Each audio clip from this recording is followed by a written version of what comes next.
Malcolm Gilbert, Angling, Cornwall. All the charts there showed the area with which finding sanctuary is concerned extend to the median lines. And because of our geographic location, two nations adjacent whose median lines would meet where ours is are France and Ireland. Do we know whether similar projects are planned, are in the throes of being developed in the two countries whose median lines would come up to the median lines as displayed on the chart there today? Yeah, it's a really interesting question. It's posing some interesting problems, challenges for us to try and solve. So in the north of our area we have Wales, and they have their own marine conservation zone project. Essentially they're looking at their existing SACs, which are quite extensive around the sort of Pembroke to David's Head, and then up in the north. So they're looking at those to see which of those they want to designate as marine conservation zones, potentially with a high or higher level of protection. And what we've agreed with the Welsh is that we're sharing the sites. So there's not going to be a situation, we want to avoid a situation where we're both heading to the same area, which is essentially across the border. So we aim to be coherent across with the Welsh. Same, by the way, for the Balance Seas, the one in the southeast, and that's easier for us because we deal quite regularly together.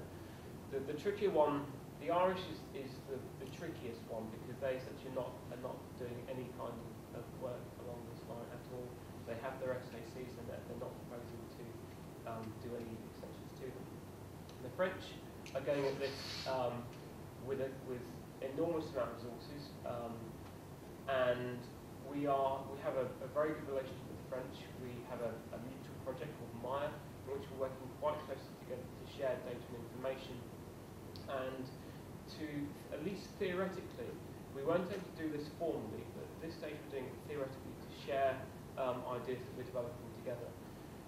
This is really new stuff in Europe. I know there's a couple of people who travel to Brussels and to talk about this with DG Mar and DG Environment, and this is really new. The idea of developing sites and working with stakeholders is quite an innovation.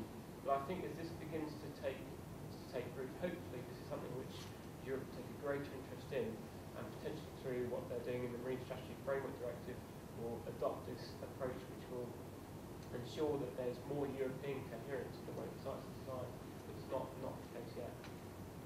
Here you say that Ireland is not doing anything because presumably they're going to be in non-compliance with the EU directive, which for them would be quite unusual. No, there's we are doing marine conservation zones on under the Marine and Coastal Access Act, which is a UK Marine Act. There is various requirements under European law. For example, there's the Marine Strategy Framework Directive, which requires European countries by 2020 to reach a certain standard for their marine environment, with which marine protected areas can help you to achieve. But you don't necessarily need to achieve it through marine conservation zones. So, for example, other European countries have used a more comprehensive network of SACs to achieve that, which is slightly different from what we're doing here. Okay, thank you very much.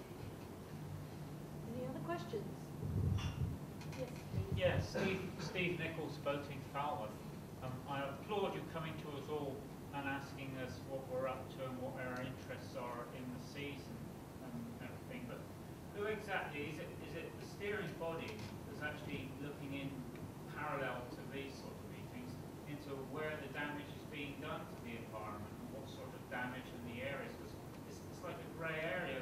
We're all sitting here talking about what we do, but there doesn't seem to be any connection to what's happening in looking for the damaged areas at the minute. It would be quite interesting for us to know that. We don't really know where all this is headed. As far as this process is concerned, we're not focusing. We don't have an interest, which might sound a bit odd. We're not interested in where the damage is taking place. As far as we're concerned, we're interested in where the habitats are that we are being asked to protect and where the features are that we're being asked to protect. We need to map those out. And then on top of that, we're interested in where the human activities take place.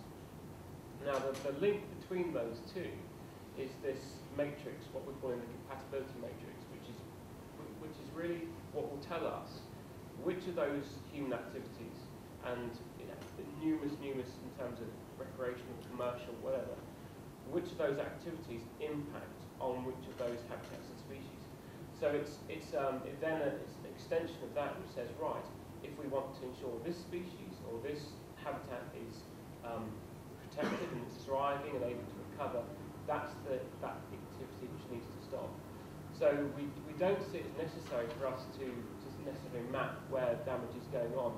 It's almost inference by nature of mapping where those activities take place, whatever they are. So who exactly is instructing you what things to conserve? The ecological guidance, so it's the government statutory guidance, which 150 pages of it, which sets out the different habitats and different species which we've been asked to protect. Any other questions? Well, it's a suggestion. Could you just give me your name, please? Sorry. My name's Peter McConnell, and I'm an angler, and I'm one of the 3 sea angler representatives on the steering group, and I'm also a sea angler representative. I'm a recreational representative of the offshore group.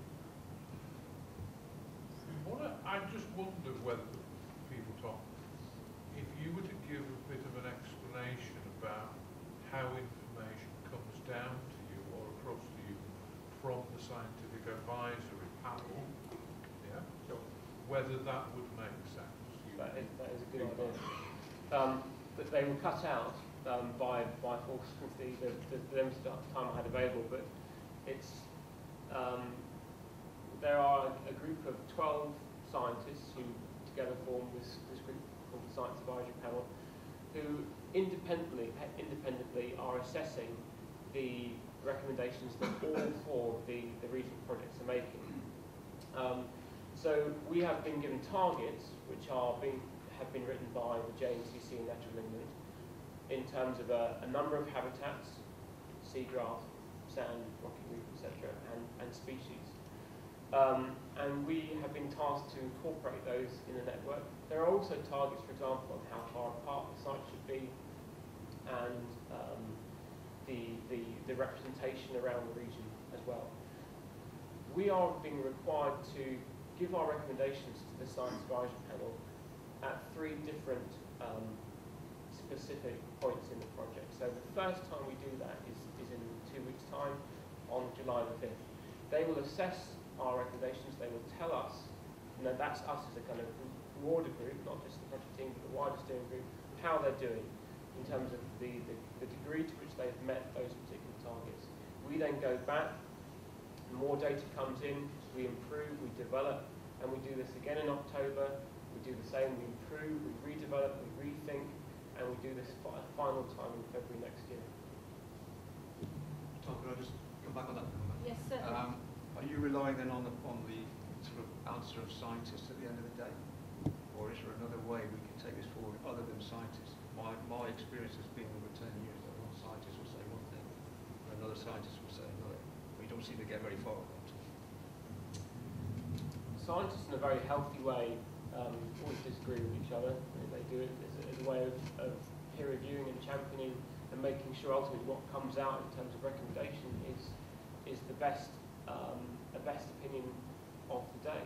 So I think it's kind of a healthy way that they disagree with each other. But it does eventually mean that a group of scientists do need to agree, because they are, by their very nature, they need to give us a coordinated and coherent response.